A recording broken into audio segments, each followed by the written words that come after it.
Hi there, it's Ruth again from Queensland Lamp Oil Supplies. Today we're going to talk about the easiest way to thread wick into your Cosmos oil lamp burner. This is a nice example of a little lamp with a Cosmos burner, and I'm just going to give you a little demo. We're going to unscrew the burner. We should probably take the chimney off first, put that out the way somewhere safely, unscrew the burner.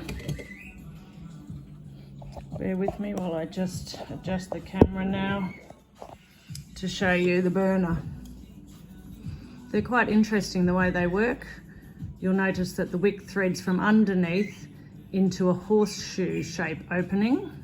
If you actually unscrew this part from here, you'll see what happens after that. Goes through the horseshoe, threads up through this cone-like shape and ends up being a tubular wick. So although it's a wide flat wick, the two parts join together to make a tubular wick. Nifty little German invention from a long time back. So this particular burner takes a 50 mil wick, and the easiest way to measure that is actually to get a soft tape measure and measure inside that horseshoe from edge to edge in millimeters. So if you don't do any tricks, you jam that in there, you try and jam it in there, you push in, it gets all tangled up, and honestly, unless you've got four hands, it's really difficult. Plus, these burners are quite often pretty old, might be a little bit rusty, not that easy to work with. So, my solution is yet again another famous sticky tape trick. Get out the trusty tape gun that gets a pretty good workout around here. Luckily, and it works best because it's a nice wide bit of sticky tape. So we make a nice long tongue like so, done about, 20 centimeters or so past the edge of the wick. Turn it over. Another piece on top. Try and line it up like so. So then we don't want any sticky bits to get caught on the way. So we're going to cut off the edges to make a little bit of a gentle point, and see, because I wasn't quite exactly even, I'm going to cut off that bit so there's nothing sticky on the end there. So now we're going to encourage this shape to curve a little bit because we want it to match the bottom of the burner. So, all going well, we can now thread the end of that sticky tape tongue in, and the sticky tape being so nice and thin and a little bit pliable, we can poke it. I hope this is working and you can see what I'm doing. We can poke it through, encourage it to kind of be a bit curved.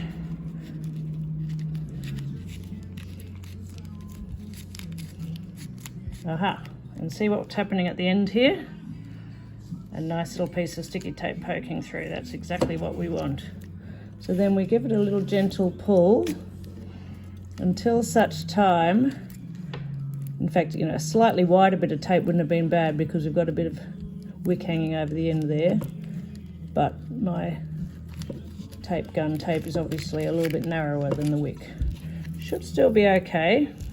We're going to keep pulling. The thing is, you've got to get past the prongs in the first place, and the best way to do that is just actually pull and give it a bit of a wind, which is also working. It's a bit of a combination of a wind and a pull. Look at that. This is what we want to see. So as you can see, we adjust it. Let's just tighten that bit on that I had loosened before. Adjust it, and this is what we want to see here. See the way they match nicely? That tells you that you've got let's go in a little bit closer so you can see what I'm talking about there. They match nicely to close up the circle. Now the important thing is that you've got to get rid of all that sticky tape now. If you are going to be maybe burning your lamp quite a lot, what I would do is keep that long sticky tape tongue on and wind it all the way out the way and actually cut the other end of your metre of wick. If you've bought a metre of this 50mm wick from me, go to the other end and wind this all the way through and keep that sticky tape tongue on there for next time, and you can use it each time. I hope that makes sense. What I'm going to do today though is I'm going to pull it all the way through. This is what I mean by pulling it all the way through and then cutting the other end and leaving this there for next time. But today I'm going to now remove it because I want to show you what to do next. And sorry, I'm not going to light this lamp because it hasn't got any oil in it, for those that are wondering. Okay, we're removing the sticky tape. It'd be a bit of a tricky job. You might be really lucky and be able to thread your wick through without going through all this, but I've not been that lucky most of my times. There we go. Now, because we've been mucking around then, get rid of that.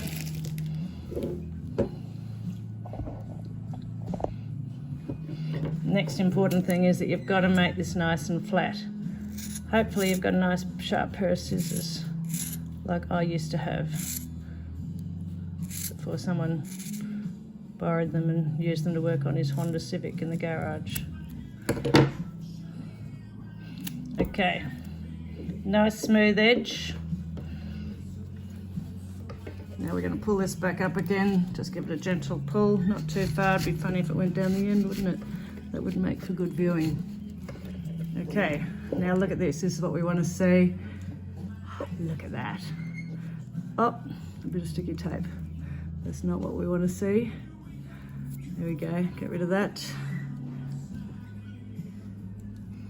A lovely round tubular wick, almost even. There's a little, let's get rid of that. Nice. And look how tightly those two edges match up there. See that? You can hardly even tell. You wouldn't even know. That is what I call a nice top of a wick, ready to be burned. When you do light it, you're going to burn your wick nice and low like this, and you're going to have it nice and even, just like that. There you go, enjoy your lamps. You can buy any of these size wicks from us at www.Qld Lamp Oils with an s.com.au. Once again, my name's Ruth, Queensland Lamp Oil Supplies. Look forward to helping you with your next order. Bye.